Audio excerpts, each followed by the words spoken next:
Welcome to the program, everyone. My name is Brian Craig. This is Where MAGA Comes to Talk. You're tuned into the Brian Craig Show podcast. We got a lot to cover.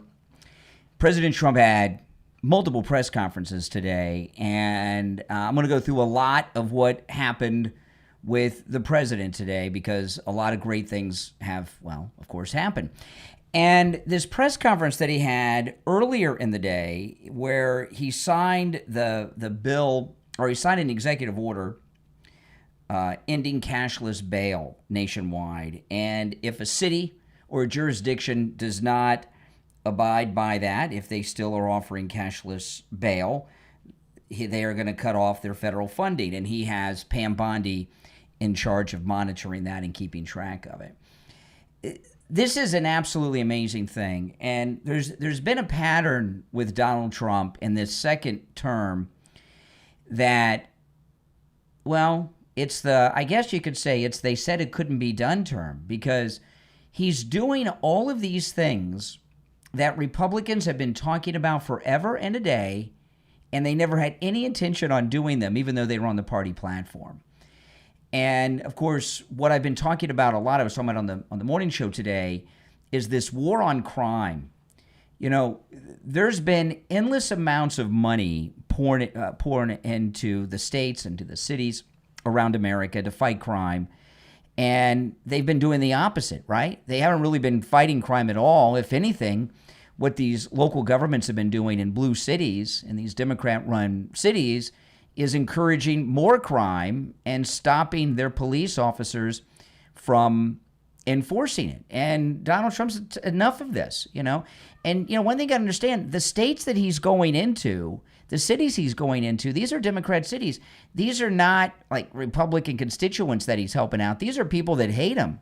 And a lot of people are pretty mad at him for ridding their cities of crime, but he's doing it anyway because it's the right thing to do for the people that are living in these cities that are victims of these domestic terrorists known as criminals.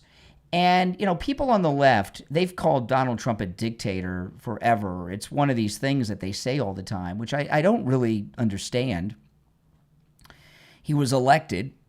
Dictators, not only are they not elected, they have complete power without any checks and balances. He's got a Congress. He's got these federal judges that are always making rulings, ordering him not to do his job as president, like this one in the last couple of days, this Obama federal judge that said he got to close down Alligator Alcatraz. Dictators don't have to deal with federal judges telling them they can't do this or they can't do that. They just do. You know, dictators don't have the worldwide and national press in their office every day barking questions at them, accusing them of all kinds of terrible things. Donald Trump does. There's nothing about Donald Trump that is dictator-like in the least. But anyway, he talked about this today, so let's go through this. We got a lot to cover, so let's just jump into it. This is the president in his first press event. This is before the South Korean leader came in. As you all know, Chicago's a killing field right now. Mm-hmm. And they don't acknowledge it. And they say, we don't need him, freedom, freedom. He's a dictator, he's a dictator. A lot of people are saying maybe we like a dictator. I don't like a dictator. I'm not a dictator. I'm a man with great common sense, and I'm a smart person. Okay, so, you know, this whole idea of a dictator, there's a big difference in what President Trump's doing compared to past presidents. It's not dictator-like. What he's doing that's different than the past presidents is this. He's actually running the country. He's running the country. These other presidents have been figureheads who do nothing.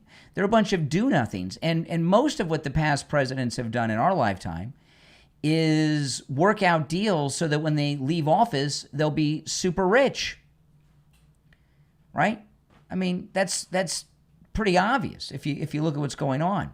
Whether it's everything Bush did with all the companies that were behind him, all of them. The Clintons are loaded now. The Obamas are worth $1 quadrillion now.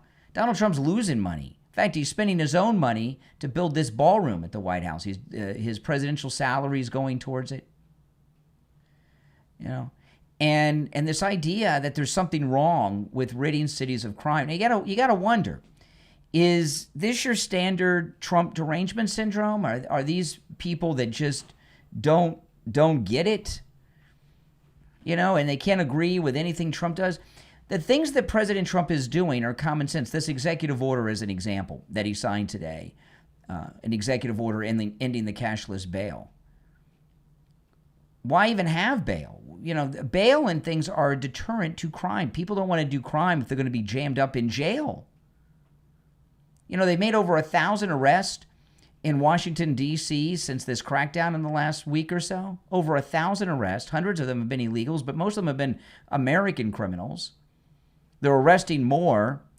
And J.D. Vance, he made a good point today. J.D. Vance, not only has there not been a murder in a week, he says they were averaging a murder every other day in Washington, D.C. So there are 6 or 7 people in D.C. that are alive today that would be dead if Donald Trump had not moved in and taken over D.C.'s law enforcement duties. So you're telling me that the people of D.C., that some of them, it's better off if they were dead?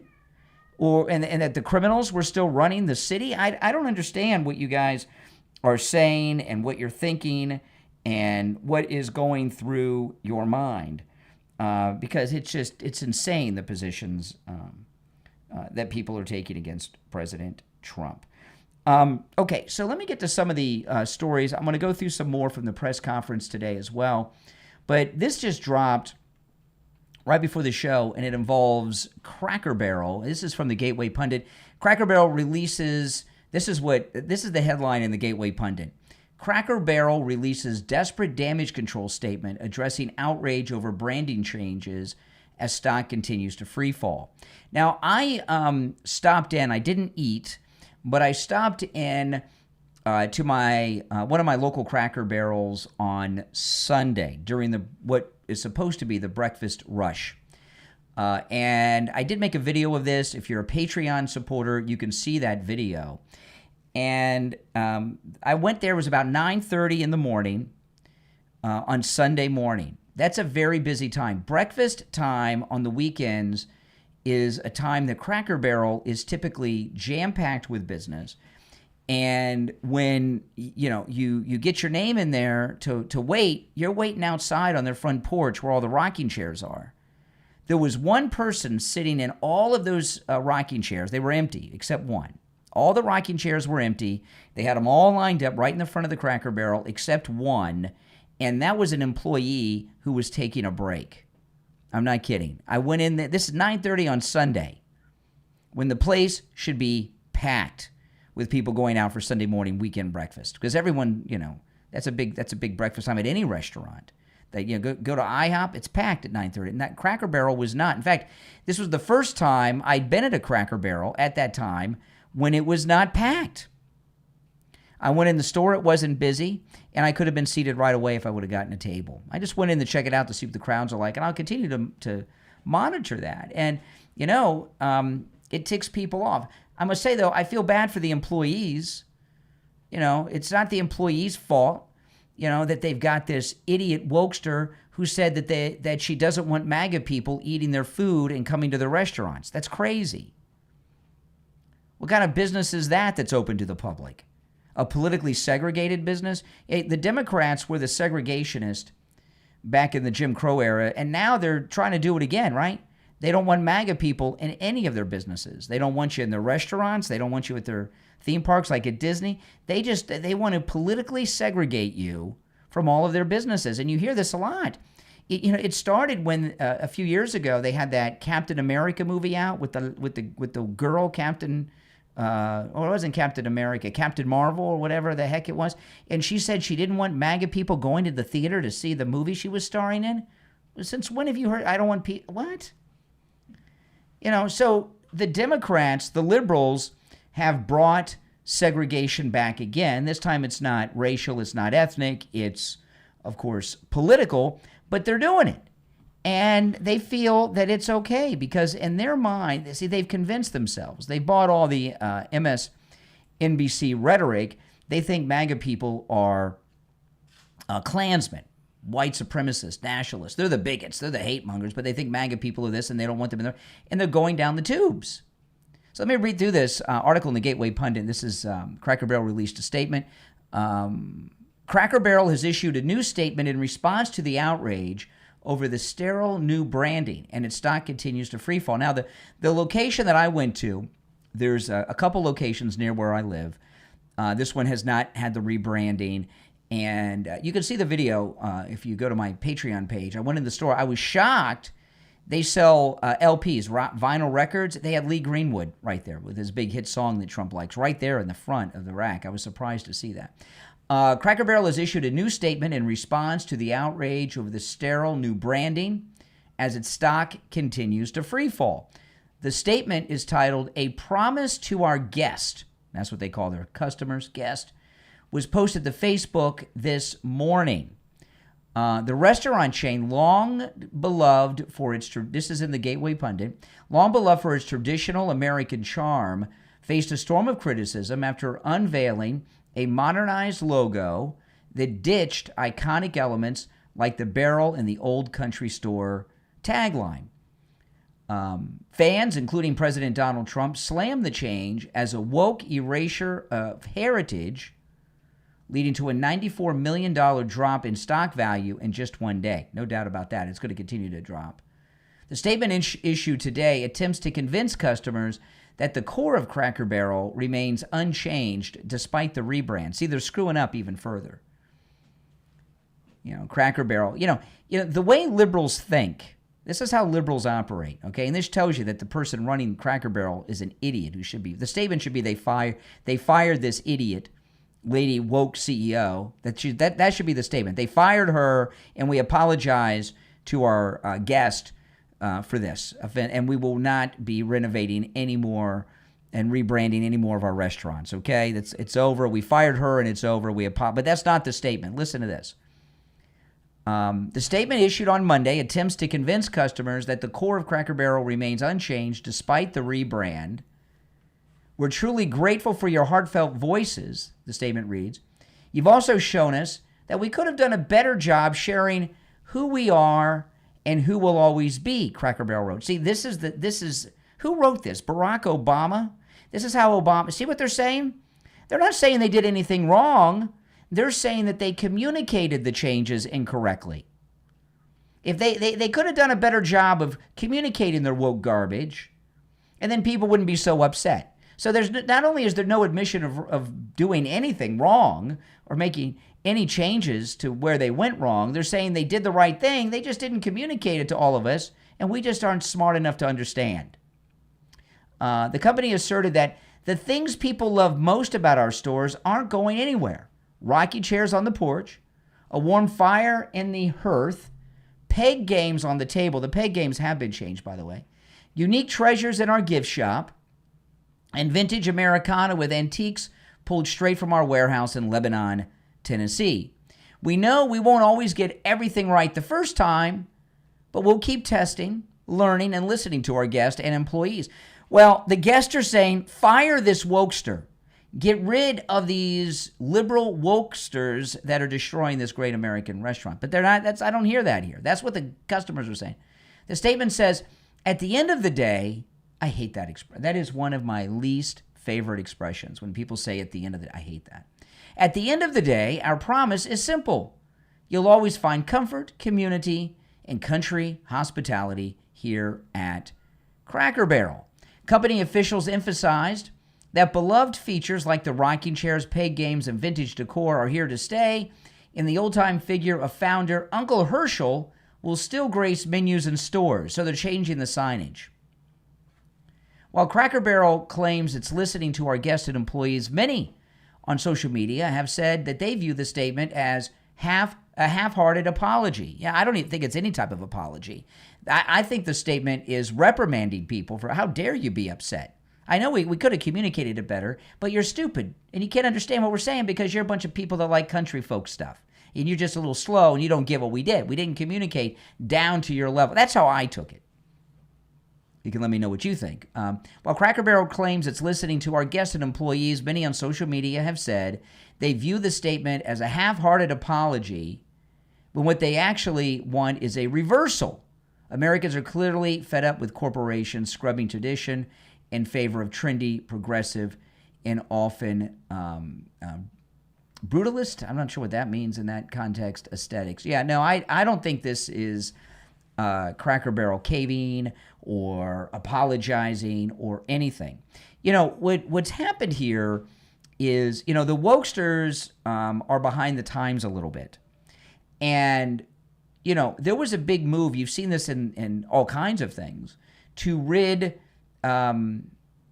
white Americans out of everything. And the reason they've changed the sign is because it's got a white guy in it. And what they've told themselves is, we've already got those people.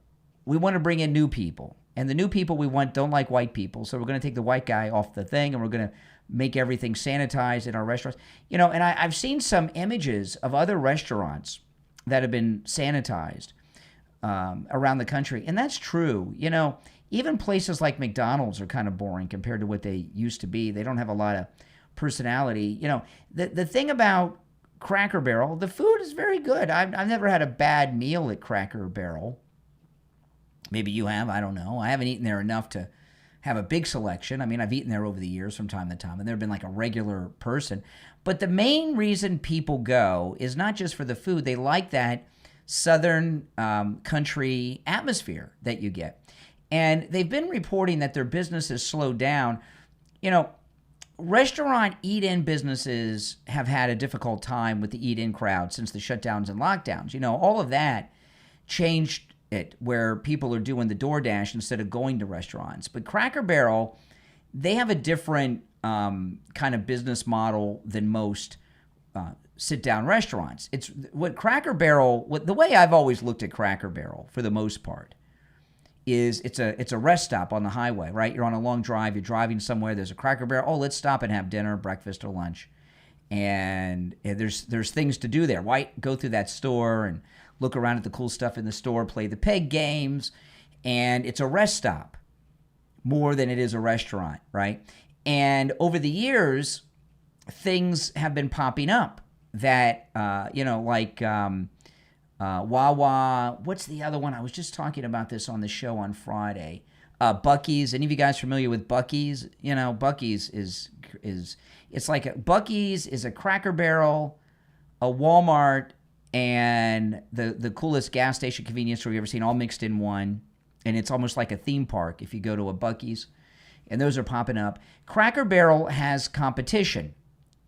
Okay? And before, they really did not have competition because at all those exits off the highway where Cracker Barrels were set up, the only other things there typically were fast food restaurants. And if you didn't want McDonald's or Taco Bell or something, you'd go to Cracker Barrel. So they've had competition for the first time, and that's hit them. And what they've done was make a mistake, a big tragic mistake. And they have this liberal woke idiot running the company. And as opposed to embracing what the company and the restaurant's all about, which is everything that the woke lady CEO hates, which is Southern hospitality, Southern food, Southern charm, Southern everything, they did this woke renovation, and it's completely backfired. And I know a lot of people may say, so what? You're making such a big deal about Cracker Barrel. You eat there once or twice a year. What do you care so much? It's because what the left have been doing, it started with Obama, really. But what the left have been doing since the Obama era is they've been erasing American culture. How many times have you seen these influencers doing these man-on-the-street interviews, and they interview people and about culture, and they say, and these idiot liberals they interview say, white people have no culture. Well, white culture it's called Western civilization, and it encompasses a lot of things, like good Southern hospitality and country fried steak and all that great stuff. Okay, you know what I mean? And what they've been doing is wiping out American culture, because what Obama brought to the country wasn't just this America-hating attitude. There's certainly that, but he has these radical revolutionaries who are destroying the country all over the place. And these CEOs, like this idiot at Cracker Barrel, who should be fired, and maybe she will, who knows? But it looks like they're doubling down here. It's like with those school teachers with the blue hair, with their transgendered flags up in the classroom.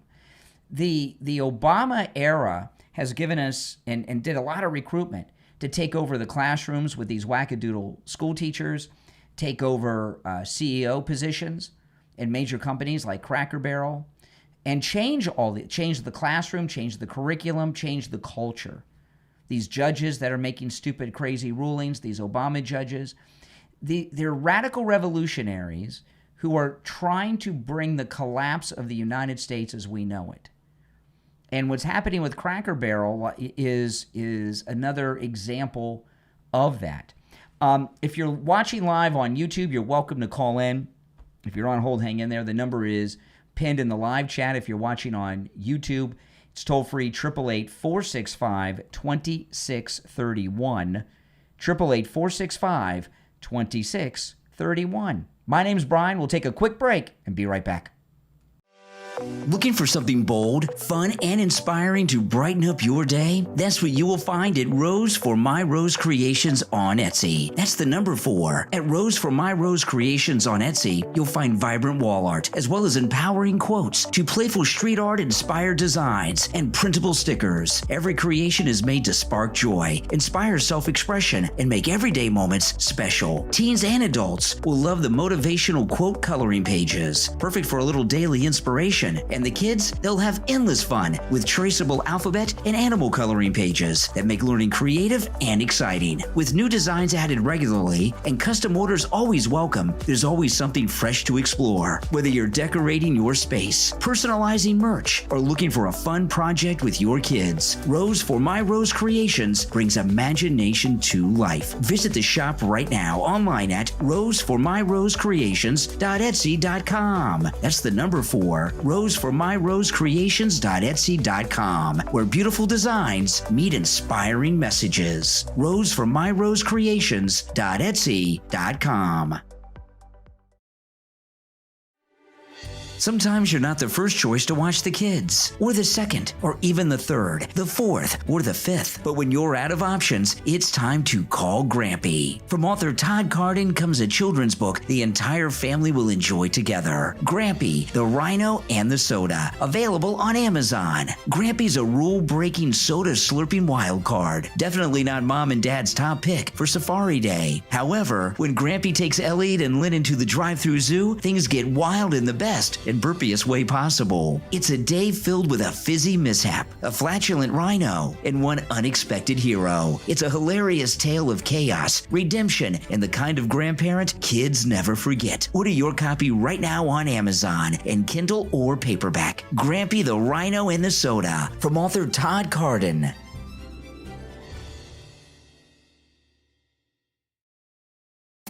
Buying your first home should be exciting, unless you're slightly broke, highly anxious, and married to someone who thinks a fixer-upper is a fun weekend project. Author Karen Murphy takes you on a hilarious, heartfelt ride through real estate, relationships, and yes, even rodents, in Diary of a First-Time Homebuyer. Told through laugh-out-loud daily diary entries, you'll follow a newly married couple hunting for the one, the house, not the spouse. But mixed in with the comedy are real, actionable tips to help you through every step, from making the decision to buy to surviving the first year of home ownership. Diary of a First-Time Homebuyer is HGTV meets stand-up comedy. It's perfect for first-time homebuyers, seasoned homeowners, anyone who loves a good laugh, and it also makes a great gift. Order your copy right now on Amazon, Barnes & Noble, and Smashwords. Diary of a First-Time Homebuyer, from author Karen Murphy.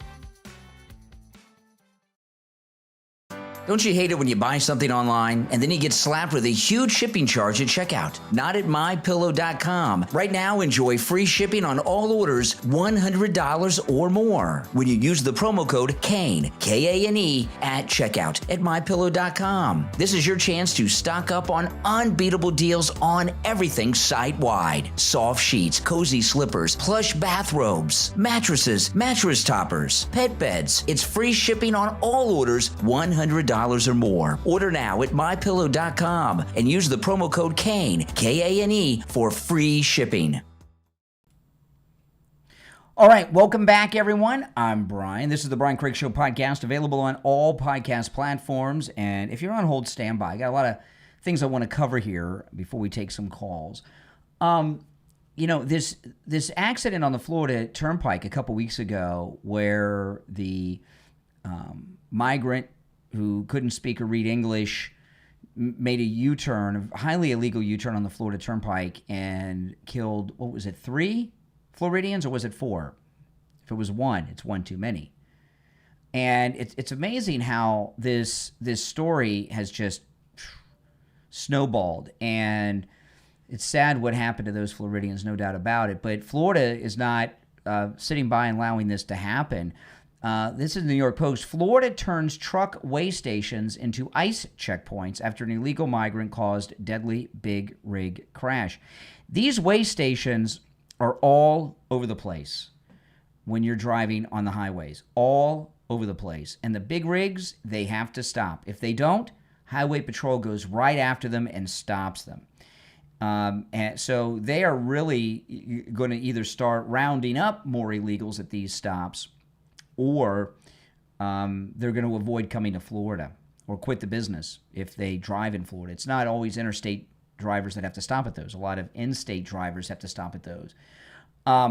Yeah, isn't that something? That's great idea, because it's a big problem with the truck drivers. And if you're not a Floridian, you don't understand. You don't make U-turns on the turnpike. It's very dangerous. If you miss your exit, you got to wait until the next exit. And sometimes it's 10 miles up the road. Or you can make U-turns at the rest stops on the turnpike, but you don't make U-turns on the turnpike. There's areas that are open and they're for emergency vehicles only, and you can see why, because a guy made a U-turn and got people killed. But this is going to be a major crackdown, and it's another example of what makes me so angry all the time at Ron DeSantis, because he does so many great things as our governor. He's a great governor, but can you trust him after what he did? You can't, and it's very, very disappointing. But they're gonna be doing a lot of roundups in Florida. We have a lot of illegals in this state because it's not just a lot of service industry jobs. We have a lot of farming here. So anytime you have those kind of things, there's a lot of illegals, and a lot of them are driving trucks. And I've noticed a lot of highway patrol officers on the turnpike and on I-95 stopping the big rigs all the time. I mean, if I see a highway patrol officer on I-95 or the turnpike these days, usually he's got a semi pulled over, and we know what they're doing. They're pulling them over to find out if they're illegal or not. That's the main reason they're doing it. It's obvious, isn't it? And this, like the crime in these cities that we're talking about. The United States, we've been led by people that have been selling us out and giving our country away. And Donald Trump, as bad as DeSantis was with his betrayal, he's doing the right thing. And he's not the only one. A lot of people are doing the right thing. But President Trump has started really a trend and inspired the whole country of Republican leaders to stand up and enforce the laws that haven't been enforced. All this talk going on lately about the broken immigration system. The immigration system wasn't broken. They just weren't using it. They have a system, they have a machine that wasn't turned on, and Trump turned it on. So he did a lot of things today. Here he is talking about flag burning. What the penalty is going to be, if you burn a flag, you get 1 year in jail, no early exits, no nothing. Yeah. 1 year in jail for burning a flag. What is wrong with that? Burning the American flag, I know liberals will say, well, it's a form of protest. Yeah, in Iran, right? Would burning, if you went out and burned a Black Lives Matter flag or a Rainbow Push Coalition flag or a trans flag or something, what would happen to you? I saw some guys got arrested for putting tire marks from their car on one of those rainbow flags in the street. They got in trouble. Long after the event, they tracked them down and charged them. Remember that? It wasn't that long ago. A few months ago that happened. So, why is it okay to burn the American flag? And that's free speech, a form of expression. But defacing these other flags is considered a hate crime. Well, it's because, we've had extreme liberal lunatics running the country. That's why. And we've got grown-ups in charge. And anyone who burns a flag of the United States that's a hateful act. That's hate speech by the liberal definition. And, the left they pass all these rules, regulations, and laws, and they got all these things going on. And they never really think that they're going to be used against them, right? Like all the sexual harassment laws, we saw them, they were used against President Clinton because he was, he's a perv. And time again, you see the Democrats are violating the things that they claim to stand up for. And burning the American flag. Have any of you known anyone who's burned an American flag in some type of demonstration or protest? I've never seen it in person. I don't know anybody personally who's done it. I've seen it like on television and online. And it's always something that represents hate. And they're looking to incite something.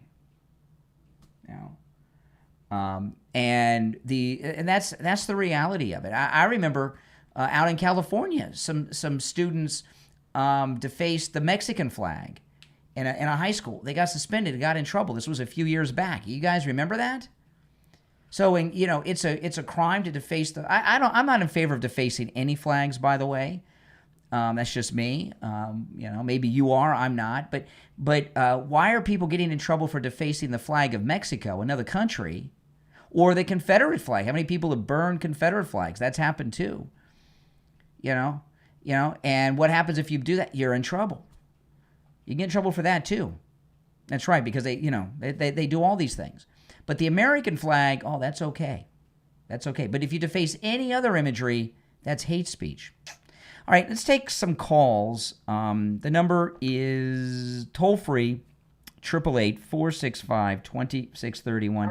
You're on the air. What's your name? Where are you calling from? You're on the air. Yep. What's your name? Where are you calling from? Gabby, Alabama. Alabama. What's on your mind, Alabama? Yes.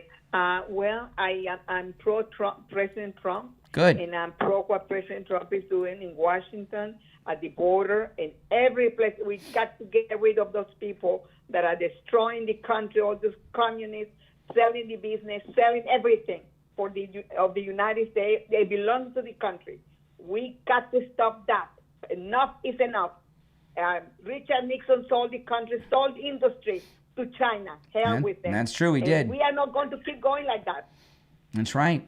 You're very proud American there, but you have an accent. It's not an American accent. What kind of accent? Yeah, but don't ask me about my accent. My father taught me to love this country. No. I think it's important. No, excuse me. I think it's important that, your family's from another country, immigrants, and you love this country more than people that are... Well, I'm not immigrant. I'm married to an American, and anyway, that's it. But the point is that what is important right now, it is to protect the United States, because the United States, any mistake that the United States makes affects not only the United States, affects the whole world, because whole world depends on the United States.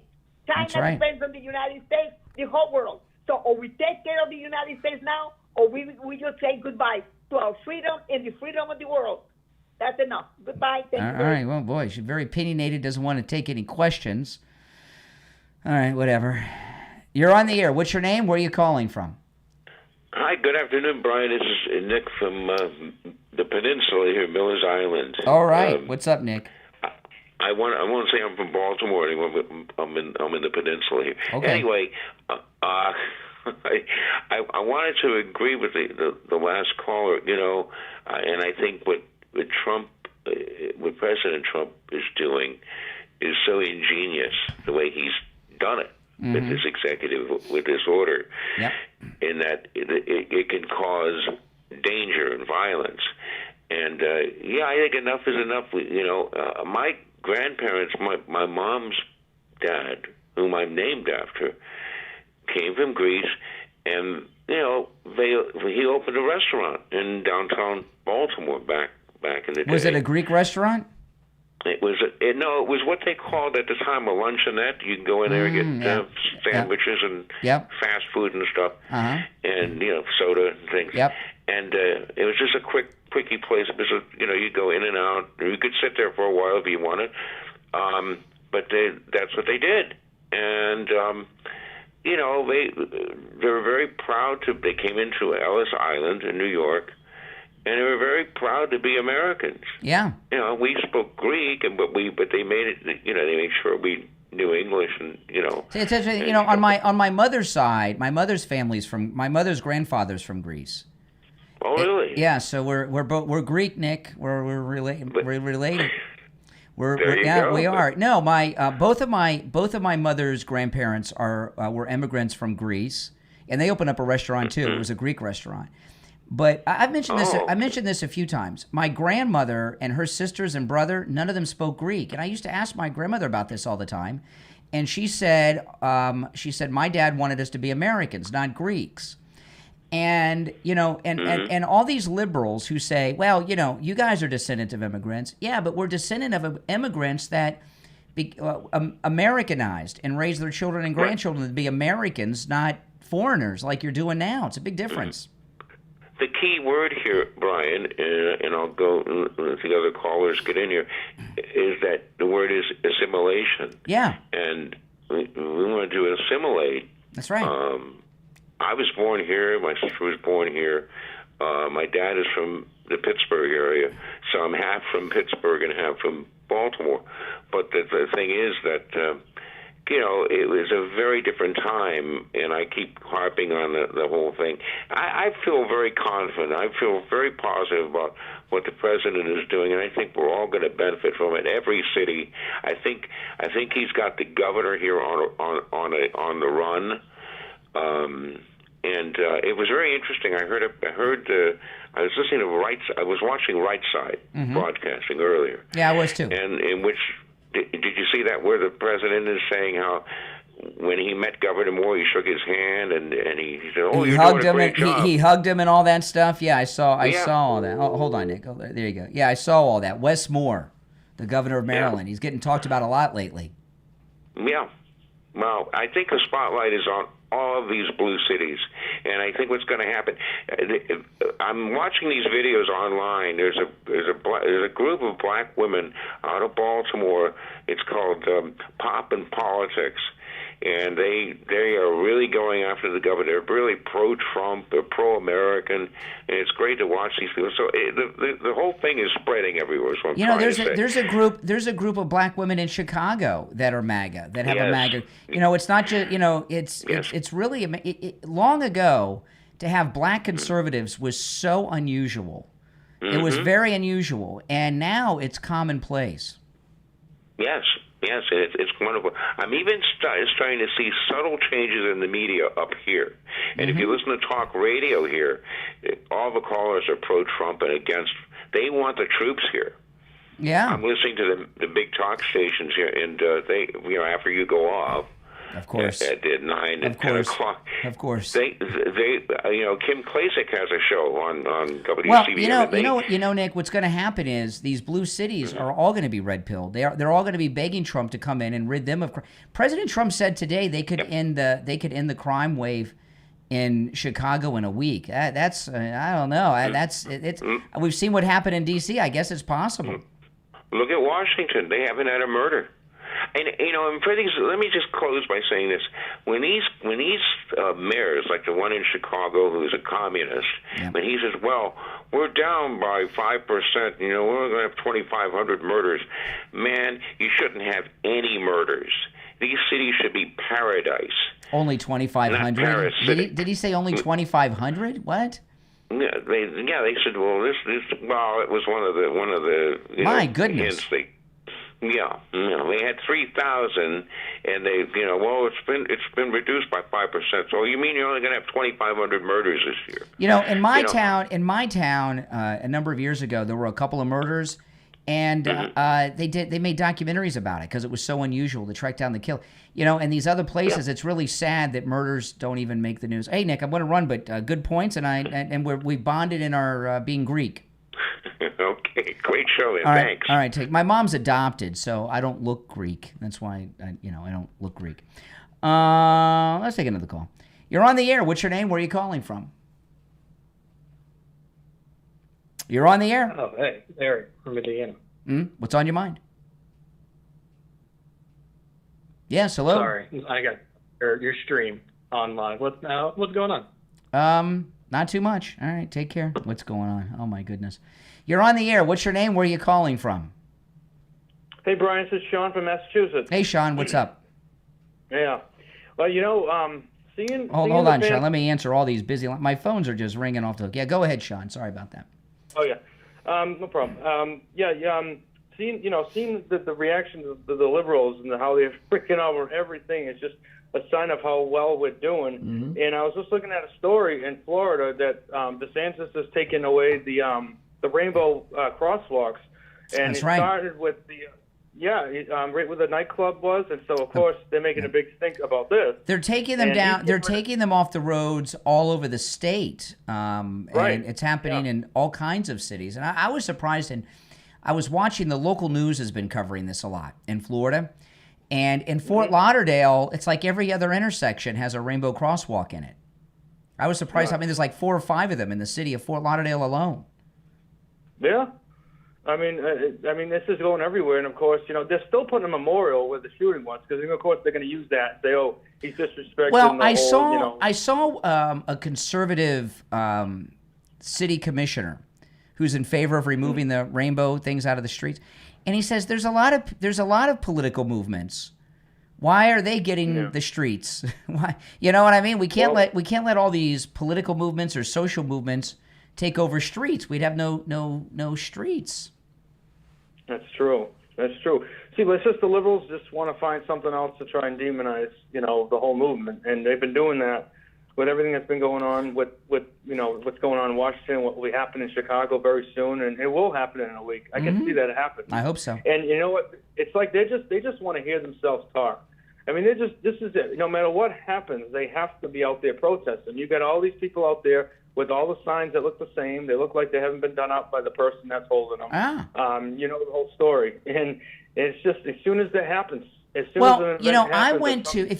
posted this on my X. I went to the local No Kings March in Fort Lauderdale. It was on the Fort Lauderdale beach.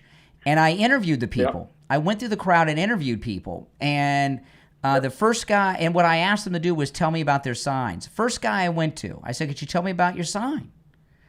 He didn't know what the sign said, and he tells me. You can find this video. It's from No More Kings. It's on my X, Brian Craig Show. I saw that. And he said, "Well, they just gave me the sign and told me to hold it. I don't know what the sign says." Exactly. And I couldn't believe he couldn't even look at it and read it and pretend. Hey, I got to run, but I appreciate the call. We'll take a quick break and be right back.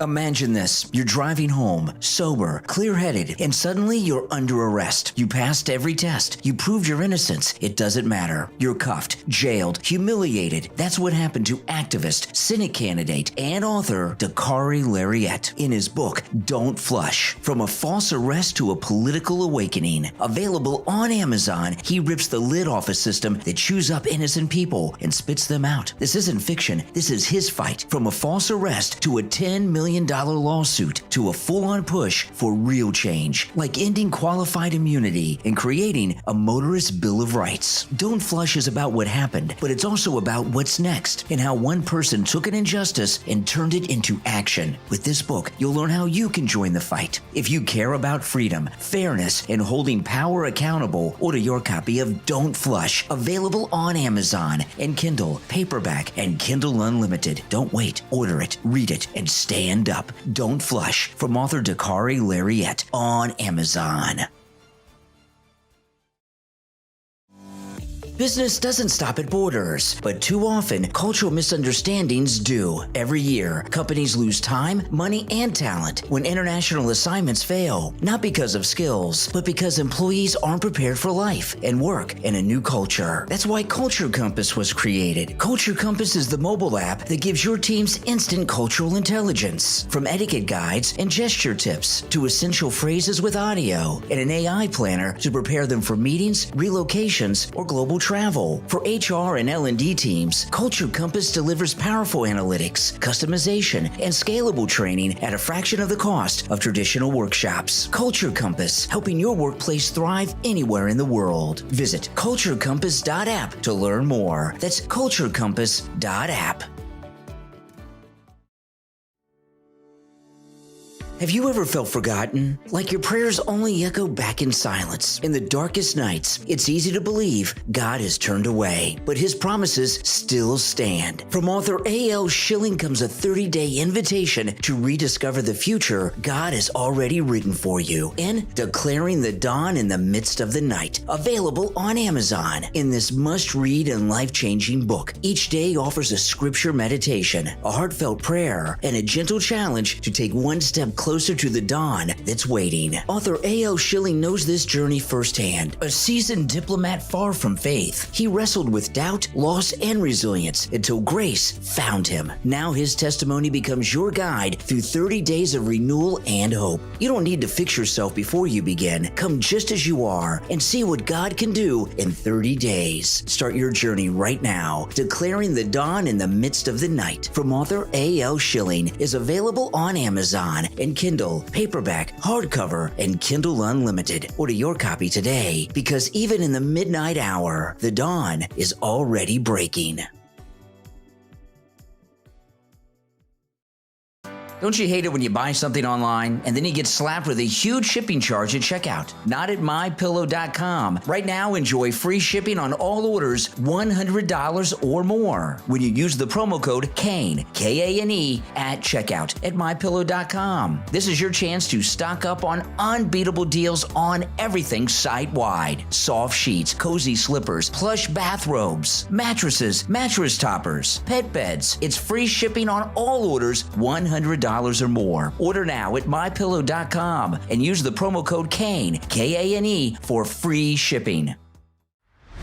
Every band has the same cast of characters, and they're all a disaster just waiting to happen. From author P.K. Kovich comes the brutally funny survival guide to band life, where egos clash, gear fails, and every gig teeters on the edge of collapse. Fading Rockstar Syndrome, Surviving Egos, Chaos, and Bad Decisions. Available on Amazon. Fading Rockstar Syndrome isn't a roast of failure. It's louder, messier, and way more relatable than you'd like to admit. It's perfect for musicians, former musicians, or anyone stuck living with one. In Fading Rockstar Syndrome, there's the bassist that no one hears, the drummer who swears it's his solo project, the guitarist chasing a tone like it owes him money, the singer who's drowning in reverb. Yeah, always more reverb, right? And yes, the sound guy who somehow makes it into every chapter. And don't forget that roadie too busy chatting up the merch girl to carry an amp. And that's just the beginning. Author P.K. Kovich has seen it all, and he's giving you a backstage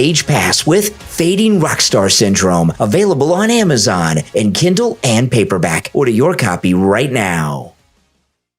All right, welcome back, everyone. I'm Brian Craig. This is the Brian Craig Show podcast. I'll take some more calls before I get to some other issues that we're going to cover. You're on the air. What's your name? Where are you calling from? Hi, I'm Eric from Indiana. Okay, Eric, what's on your mind? Well, I guess we can talk about what you said about the flag burning. Yes. How it's, I guess, hate speech. I Absolutely. Well, that type of speech is protected. Not anymore. President Trump's going to sign an order, put you in you know, I've never witnessed a flag burning in person. I've seen them on TV, right, online and stuff. And the only time I've seen people burn them is when they're angry. And it's really just filled with rage. So they're filled with hate. Okay. So is it okay, for instance, is it okay to burn any flag? No, it is against the law to burn crosses. Okay. Did you know that? You can't. If you burn a cross, you are committing a federal crime. Why is it a federal crime? And it has been for a long time. Why is it a federal crime to burn a cross on your own property, but burning a flag is protected free speech? It definitely is free speech. No. But if you burn a cross, and I'm not approving of doing any of this, but if someone burns a cross on their own property, it's a hate crime, and you'll be charged as such. Well, for instance, that's a catch-22 thing because you got the KKK, for instance, doing that as protest. No, you don't have to be in the KKK. No. They pretty much, they're out of business. They really don't do that. There's like 3 of them now. Yeah, but you know. No, but if you But if you or I, there's 5 of them. If you or I burned a cross, you're committing a crime, a federal crime. Why is that not free speech? I mean, hey, it is free speech. No, it's a crime for you to burn it. I mean, it is. Yeah, you're right. Okay. But it also is technically protected by the First No, it's Amendment. not. It is not protected. It is a federal hate crime to burn a cross. Because the Democrat Klansmen used to do it. That's why. The Democratic Klansmen. That's right. Yeah, the Klan were Democrats. They were in the past. Yeah. They were always Democrats. I understand. Yes. Yeah, yes. I guess they were, weren't they? Yes. No, they always were. But yeah. it just, yes. So why is it now that when you have all these people who are on the right spewing all this hate and vitriol towards people of color? Give me an example of one of our MAGA leaders doing that and what they said, and then we'll talk about it. Okay, here's one from your favorite, Donald Trump. Okay. They're spreading, they're poisoning the blood of our country. Who's poisoning the blood of our country? He wasn't talking about. Yeah. Oh, okay. You don't want to have a discussion. You've just already decided. Okay, well, if you don't want to have a discussion, I'm happy to not have a discussion. You're on the air. What's your name? Where are you calling from? What's your name? Where are you calling from? Hello? Yep, you're on the air. Yeah, hey, Brian, this is Brad in Illinois, long-time listener, first-time caller. How you doing? All right. Hey. Oh, bad connection, guy. All right, we lost the cell connection. You can call back if you want. Now, let me get to some more of the... I have some more things I want to share. This is Amy Klobuchar. Farmer in New Mexico relied on immigrant workers who are too afraid to do it anymore. And we have a message to Donald Trump. Immigrants don't diminish America. They are America. Farmer in New Mexico relied on immigrant workers who are too... Okay, now Amy Klobuchar here, and it's like the caller too, not the guy whose cell phone went out, the one before that. This idea that Trump is anti-immigrant. He's been married 3 times. 2 of those 3 times are to immigrants, including his current wife, the First Lady Melania. So this idea that he is anti-immigrant just doesn't make sense. The mother of most of his children, except one, Tiffany, are first-generation Americans on their mother's side. Now, so far as racist and who's whatever, whatever racism is, Trump's the opposite. These blue cities are majority-minority cities, okay? Chicago's next to rid of crime, like D.C. Washington, D.C. is a majority-minority city, as they would call it. The majority of people who live in D.C. are African-American. Chicago's a little different. It's split. I'm not sure if it's 60-40-ish, and how what the exact split is, but it's majority-minority, but it's split between African-American and Hispanic. And a lot of the gang problems that go on there are racial issues between the Hispanic and the black gangs. But here's President Trump talking about that. As you all know, Chicago's a killing field right now. No doubt. And they don't acknowledge it. And they say, we don't need him, freedom, freedom. He's a dictator, he's a dictator. A lot of people are saying maybe we like a dictator. I don't like a dictator. I'm not a dictator. I'm a man with great common sense, and I'm a smart person. And when I see what's happening to our cities, and then you send in troops, instead of being praised, they're saying you're trying to take over the republic. These people are sick. But I'm really saying, and I say this to all of you, in a certain way, we should wait to be asked, because they have cities that are so under control, out of control. So we go in and fix it. They take the full credit for it, and they go out and say, I heard it this morning. They're saying how well they've done over the last 10-day period, that they set record lows. They don't say that we're there with very tough people, by the way. They have to pass the toughness test. Otherwise, they're not working for us. So, and we're allowed to do that now according to the United States Supreme Court decision. Now, they have to pass a toughness test. If they're not tough, we don't want them for this job. They might be great for other jobs, but not for this. Yeah, so Chicago's next. And, you know, the caller who was talking about the poison, you know, Chicago's a part of this.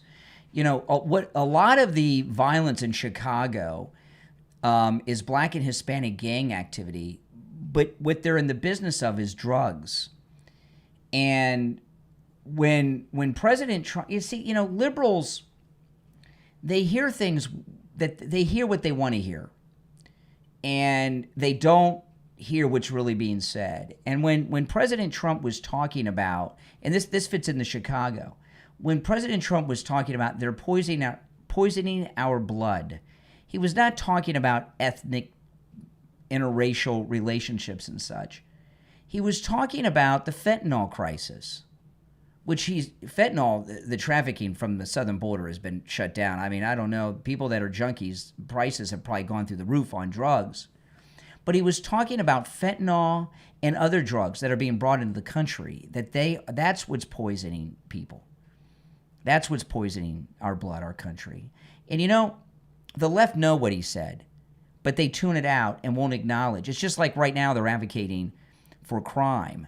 But they take what they hear what they want to hear, and they're not open to hearing the reality of the situation. You know, the fentanyl crisis, it's terrible. It's amazing to me that people even go anywhere near that, as poisonous as fentanyl is. But that's what the president was talking about when he made that comment.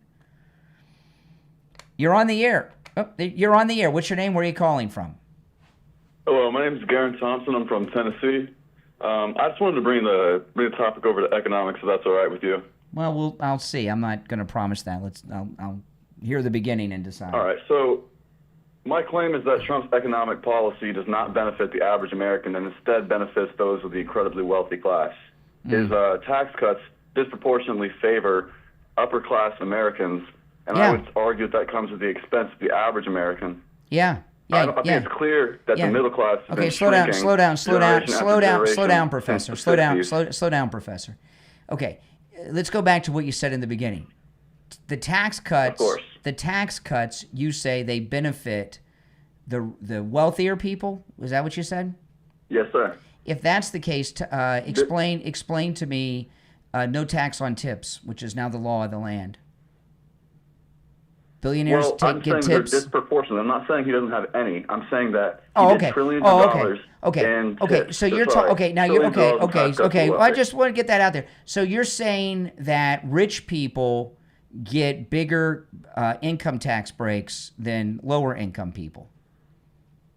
I'm saying they get bigger tax breaks in general. Exactly. Yes. That's correct. The richer someone is, the more of a tax break they get. That's exactly right. Why do you think that is? Yes. Why is that? I think that one, they have access to people who can game the system for them and reduce their taxes. No. You're back at what are you calling me from back in time to Occupy Wall Street back in 2009? You're reading from. I'm arguing you from the present day. Arguing. This isn't an argument. I'm hearing liberal delusions. No, the reason that the rich. It's not a fact. The richer you are, that people with wealth can pay for people to manage their money the richer you are, the more tax breaks you get because you are paying more in taxes. Like, I give you an example, okay? When I was young and first started working, I didn't pay any income tax. As I've gotten older and I make a good living now, I pay income tax, right? So when the more money you make, the more money you pay in taxes. So when there's tax cuts, you get bigger cuts than people that pay no income taxes. That makes sense? How do you give tax cuts to people that aren't paying taxes? My general point is not that they're paying less or more in taxes. My point is that they occupy a growing share of the economy and a growing share of the wealth. Year over year, less and less wealth is occupied by actual Americans, and more money is held by the upper hands of the economy. The upper hands of the economy? The richest man in the world is an American, Elon Musk. All right? Mm-hmm. So he's the richest man in the world. And he's an American. He gets bigger tax cuts than I get because he pays more in taxes than I do. But back to my point about how less and less wealth is held in the hands of average Americans, and more wealth is held. Then get a second job. Get a second job. Do you understand? You know, this Why should the average American be forced to have a second job when we can organize the economy in a way that everyone profits in a more equitable way? I'll just today, and I've done a lot of things in between. I did my first show today at 4 a.m. on the East Coast till 5 a.m., right? Then I stopped, got coffee, and then at 5, and that was a 1-hour show. Then then 20 minutes later, I started my morning show and did a 4-hour show, okay, from 5:20 until 9:20 a.m. Then I had to do a whole bunch of work and stuff, you know, business stuff, work. And then here I am again at 3:30 this afternoon. I did another show. This is my 4th show. Why do you think I do that?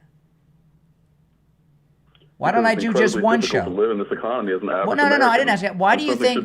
Why do you think I did 4? This is my 4th show I've done today. Why didn't I do just one?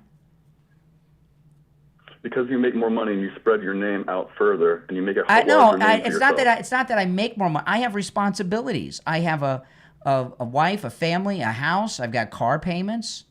I've got taxes I've got to pay. I've got responsibilities. So I work more. No, hold on a second. Not focused. I work more because I want more for my family. So I work more so I can make more money, as opposed to you that's sitting on your tail right now, jibber jabbering to me as opposed to working. Okay. All right. Well, I'll ignore that comment and just ask. Well, excuse me. Are you working right now? Have you worked today?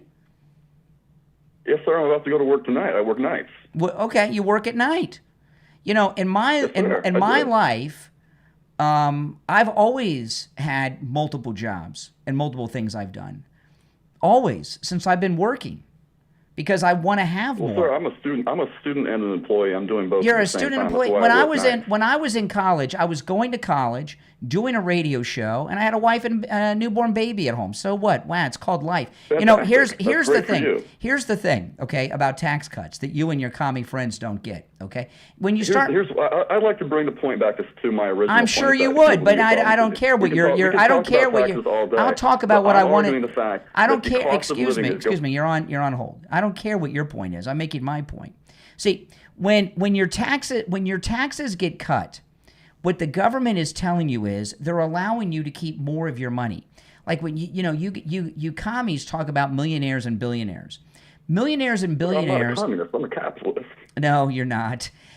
You might think you are. But millionaires and billionaires, when they and this is true for anyone that gets a tax cut, like the no tax on tips. Anytime there's a tax cut, what the government is saying, whether you're a tip worker or a billionaire, they're allowing you to keep more of your own money. The government seizes your money in the form of taxes to pay for a bunch of freeloaders, okay? And a bunch of other garbage that they don't need to be spending money on. I mean, they use the tax money to pay for our public roads and our education system.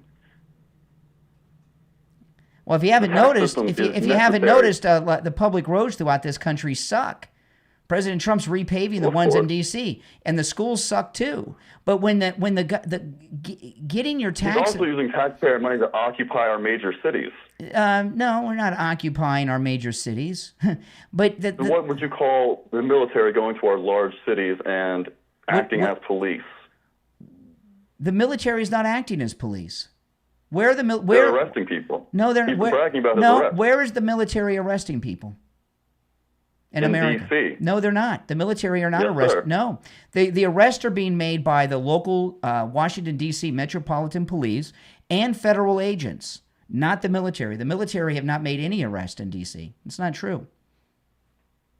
Would you argue that it is good that Americans have less and less of the share of the nation's wealth over time?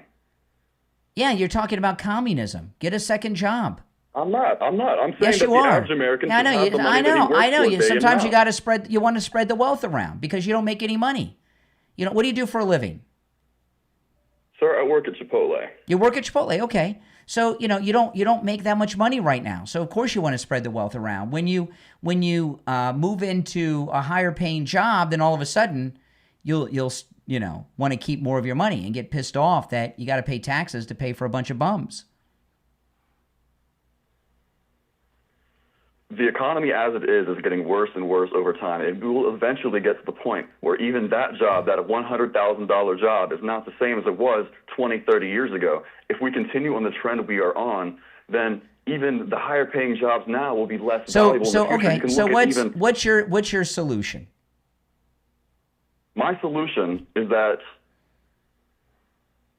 first off, I'm going to say I'm 20 years old. I don't have all the perspective in the world. That's right. I can recognize that there's a problem. And all I ask, I don't ask for everyone to say this is what we need to do. I only ask that we recognize the problem.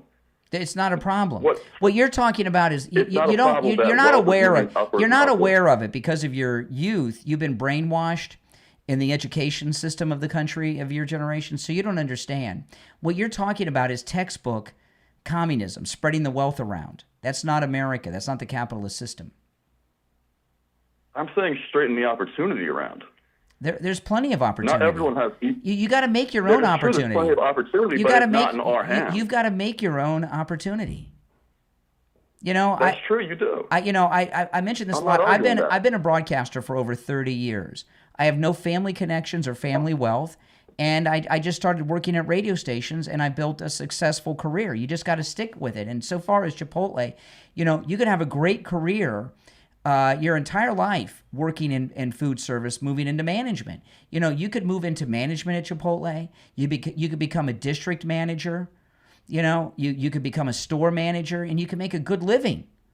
There's opportunity out there. You're not looking for opportunity. You're looking for a handout.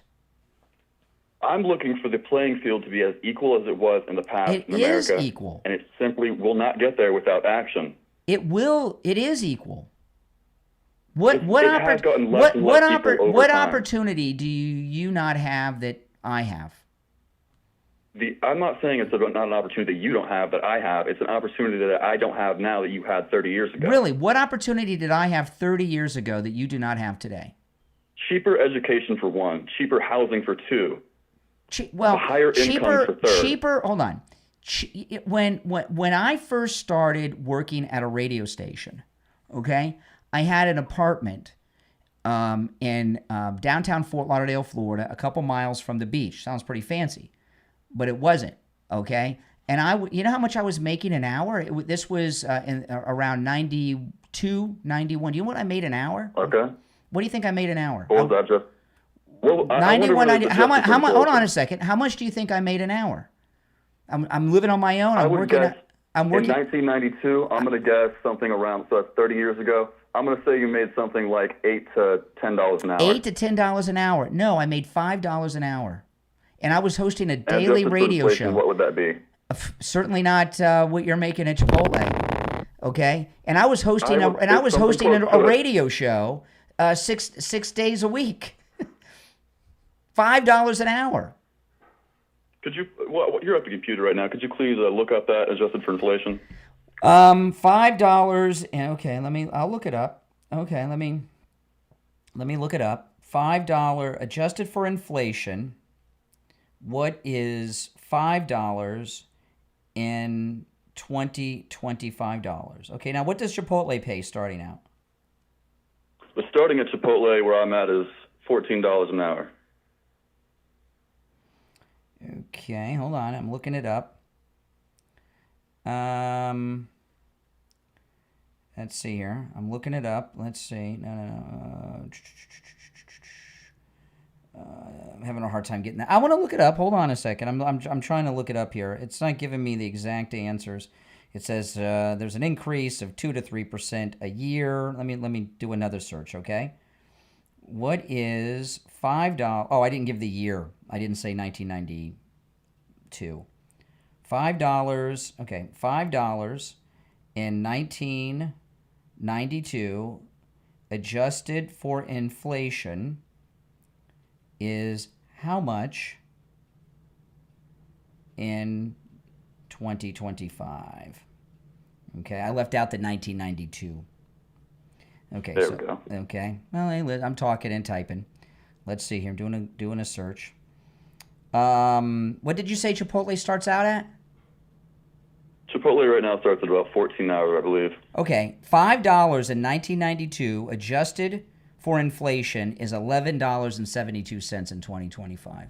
So I was making, adjusted for inflation, I was making less, and I was still living on my own, and I had a pretty prestigious job because I was hosting a radio show 6 days a week, and I was pretty well known too, and I was making $5 an hour. How much of your income? How much would you spend on rent a month? I had an apartment with a roommate, and the rent was $400 a month. The electricity was $100 a month.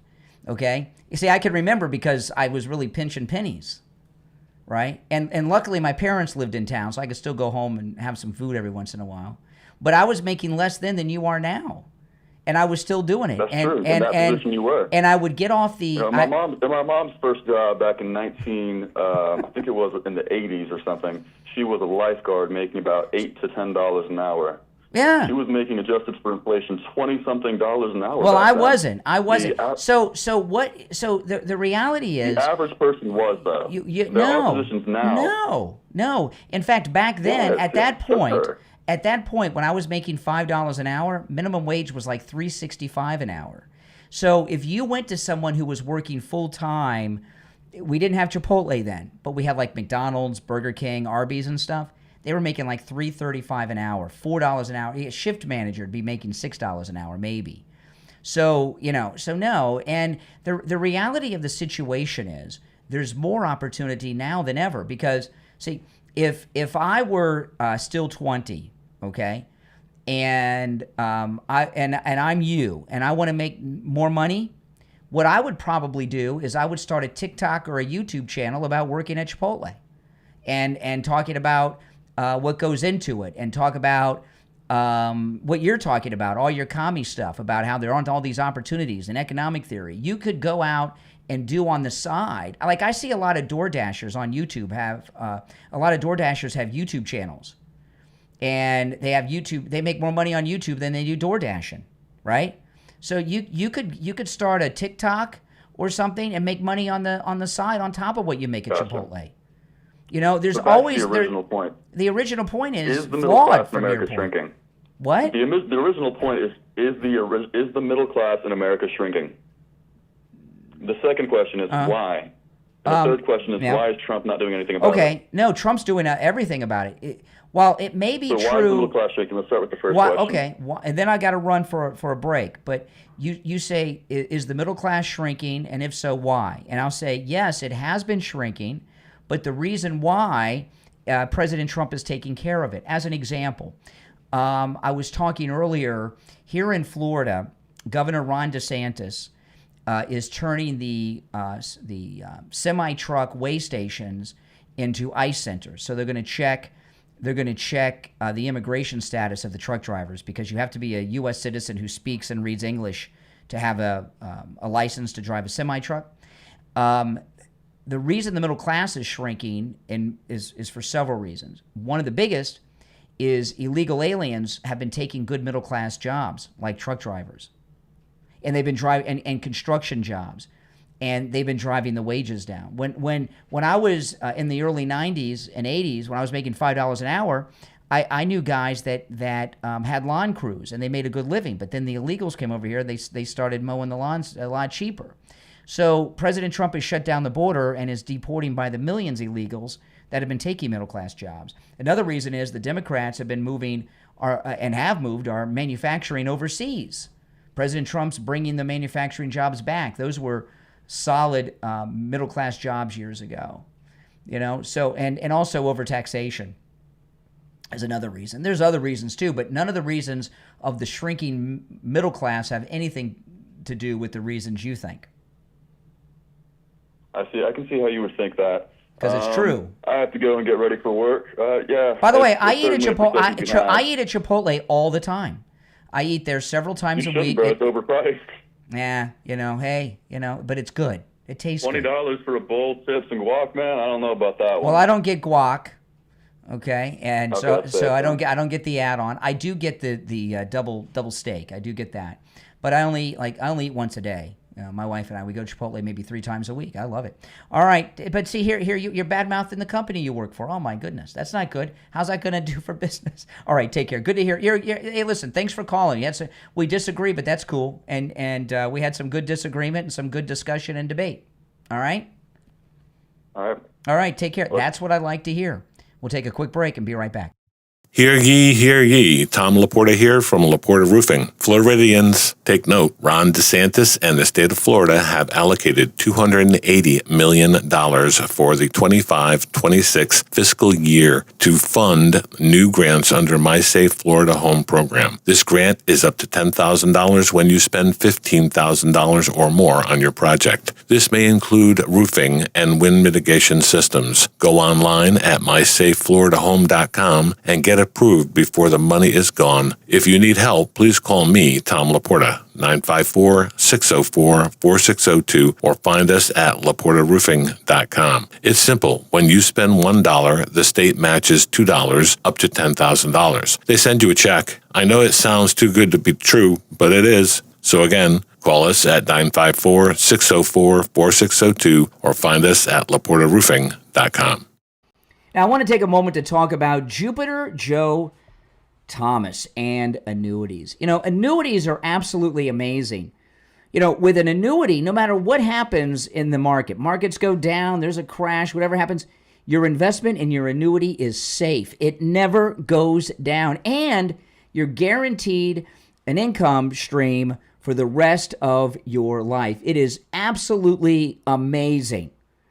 We had Jupiter Joe Thomas was in studio with me a while back, and I asked him this question. I said, a lot of working people, middle-class people invest in annuities, and also very wealthy people invest in annuities. When someone who's a high-income earner and someone who's a middle-class person comes to you, what are the different things that they're looking for? He says the same thing, income. Yeah, that's right. And, a great thing about annuities, see, when you're in the workforce, people, you got income coming in, people may feel a little more like gambling in an investment because they're still working, they lose money, they think, I can make some of that. When you're retired, though, you're no longer in the workforce and you don't have as much time to make up any losses. And an annuity with having a safe investment and a revenue stream for the rest of your life in your retirement, that is great. And you could do with whatever you want with that money. You can go and visit your grandkids. You can take a cruise around the world, or just go and play golf every day, or get your hair done every week. Whatever it is you want to do. No one that I know is going to turn down another income stream, especially in retirement. And Joe Thomas offers free phone consultations, which you can take advantage of no matter where you are in the United States. And I just want to tell you a little bit about Joe Thomas. He's been in the retirement planning business for over 30 years, but listen to this. He's a 5-time qualifying member of the $1 Million Roundtable, which is achieved by less than 1% of all financial advisors in the world. So he's a top man in the industry, and he's offering you a free phone consultation. That is amazing. The value of that alone is something, isn't it? And after that phone consultation, Joe Thomas is going to put together a custom proposal just for you based on your situation, your needs, and your goals. Give him a call and take advantage of this. 561-743-0999. 561-743-0999. And if you missed the number, just go to his website. It's easy to remember. JupiterJoe.com. All right? Okay. Now, I want to tell you guys about Dr. Appleton. If you're in pain, listen up. You don't have to be. Dr. Appleton and his laser wave pain treatment has rid me of pain 7 times. He can do the same for you. And I hear from listeners all the time who are living pain-free lives because they took my advice and went to see Dr. Appleton and had the laser away pain treatment. It works on every type of pain I've ever heard of. And also, if you've been in a car accident, whether you're a driver, a passenger in a rideshare vehicle, you can go and have the pains from that accident treated with Dr. Appleton. The laser treatment works for the pains related to car accidents as well. I've met so many listeners in the 3 years I've been with Dr.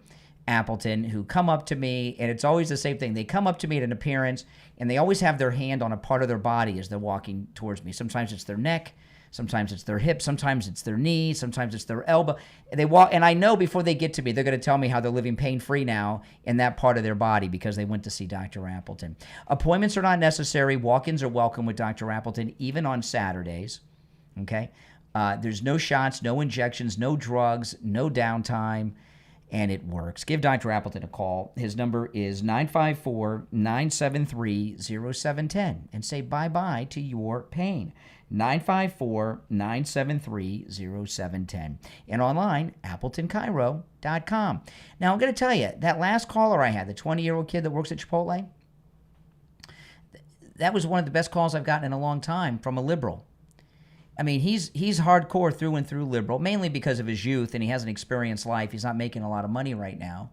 He was in shock that I was making less adjusted for inflation back in the early 90s than he makes at Chipotle by a lot. It shocked him, you know. But, you know, when back in those days, you know, there's this big debate, you know, Generation X, which I am, Gen X. I believe, and I'm not alone in this, a lot of people my age believe that we're the last hardworking generation. And Gen Z, which is what that guy, a very good call. I'm very happy that we can have a discussion where we disagree on all these big issues. And he didn't go to the profanity. He was very polite, and we had a real discussion, and it was nice and cool and refreshing compared to the liberals I usually hear from of all different ages. But you know, in my generation, you know, you earn less money, you just did without things. You know, today, if you know, you're Gen Z or a millennial and you're not earning a lot of money, you still want to have the newest iPhone with the most memory, and you want to have all the different apps and everything else. You got your subscriptions to this, you got your subscriptions to that. We just did without in my generation. And you know, when I was talking to him about like a second job, you know, and I don't want to sound, you know, like I'm the only guy that had a second job. You guys have had second jobs out there too. That's what you did. And you didn't even think about it. It wasn't that's just what you did. You worked a second job. And it wasn't just me. I can remember when I was in high school and I worked at Publix, there were guys that were grown men with families that worked at Publix at night to earn extra money. It's always been, but the Gen Zers, whatever they call themselves, Zoomers or whatever, millennials too, they just don't have a work ethic. They have an entitlement ethic, and they're pretty lazy, you know. And there are people that you know, with the second jobs, you know, even in the days long before, right, in the 1800s, people, you know, they had one job and the job was 15 hours a day or more, right? I mean, that's just the way it was.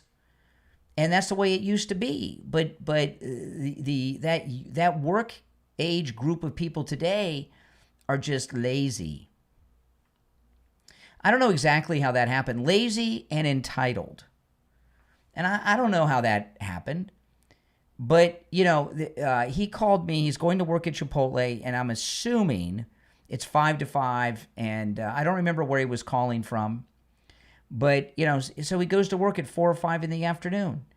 Do you see yourself when you were 20 years old sitting around all day and not going to work until 4 or 5 in the afternoon and doing nothing all day? And when does Chipotle close? So if you go in at 4 or 5 in the afternoon, what time do they close? 10? So I guess there's work that has to be done after that. So let's say you get out at 11 o'clock, maybe 10:30, but let's just say 11. So what? You've worked 6-7 hours, and then you're off until 4 or 5 in the afternoon the next day? Come on. That's just not the way that my generation was raised. But that's the way that Gen Z is, and it's really sad. And you know, Gen Z, they've been failed. They've been failed, I guess, by my generation, because my generation are their parents. So I guess the last hardworking generation, Gen X, maybe my generation didn't do such a great job of parenting as we could have, because we've got this generation of loafers. But for the life of me, I could not imagine at 20 sitting around all day, going to work at 4 or 5 in the afternoon to work 5 or 6 hours, maybe 7, maybe, and then complaining that I don't have enough money. That is beyond my ability to even comprehend. But that's the way it is today. But you know, he's a pretty smart guy, and he'll do the right thing. Now, if you'd like to support my content, become a Patreon supporter. There's a link to my Patreon page in the description of the program on whatever platform you're listening on. And if you become a Patreon supporter, you get access to commercial-free editions of all of my podcast episodes, as well as a lot of other exclusive content that I post nowhere else.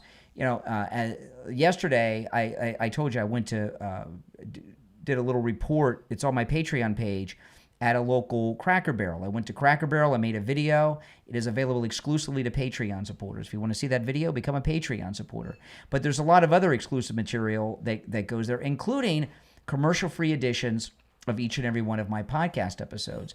If you become a top Patreon supporter, you get your name up on the screen and on YouTube, and you get a live on-air thank you shout-out on each and every episode. So the names you will hear now are my top Patreon supporters. I want to thank SFjr, Christine, ETW, Chuck, Pamela, Nick, Wesley, Doris, Heather, David, Maria in Texas, Alice, LeeZep, Shawna, George, Brandon, John, Frank, Dale, Tina, David, Laura, Rob, Sue, and Janice.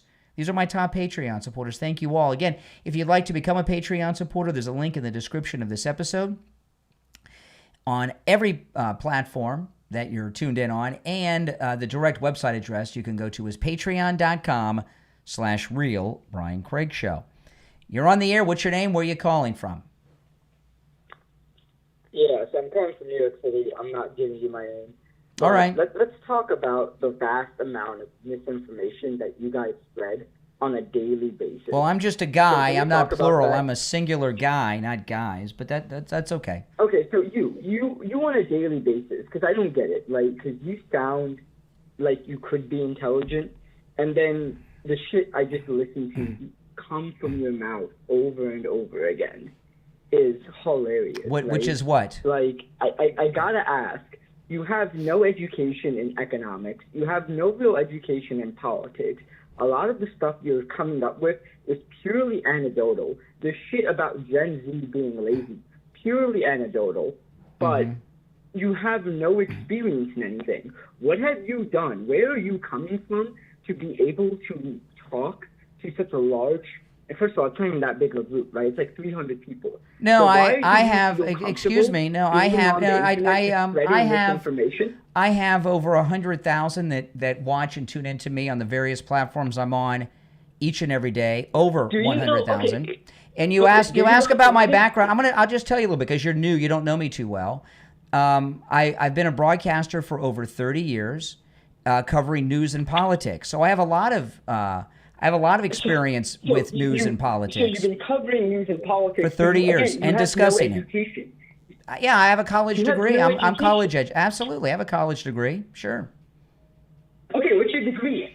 Broadcasting? Well, if whatever I tell you my degree is in, you're going to tell me you have the next higher degree. It's not important. I mean, I'm not going to defend my life to you, but you got a lot of but you should, right? Because why should I defend my life to you? On a constant daily basis. It's disgusting. Well, right? why, as opposed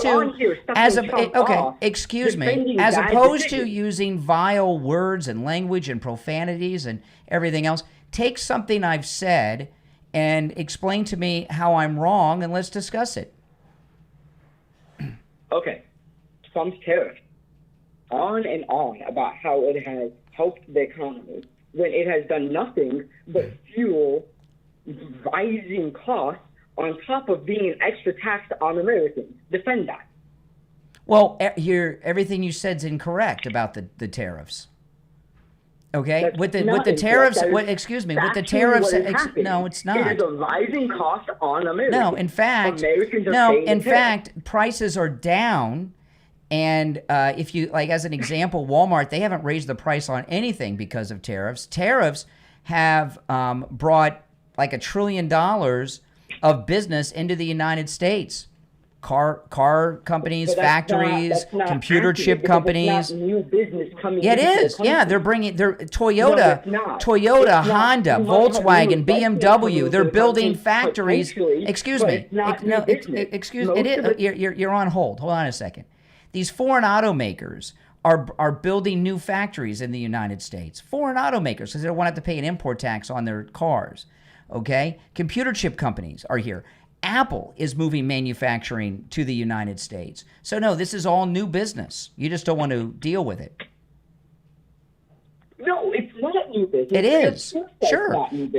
Apple is moving manufacturing back. Apple is moving. Excuse me. Apple is moving manufacturing back to the United States from China. That's new. Those are new jobs.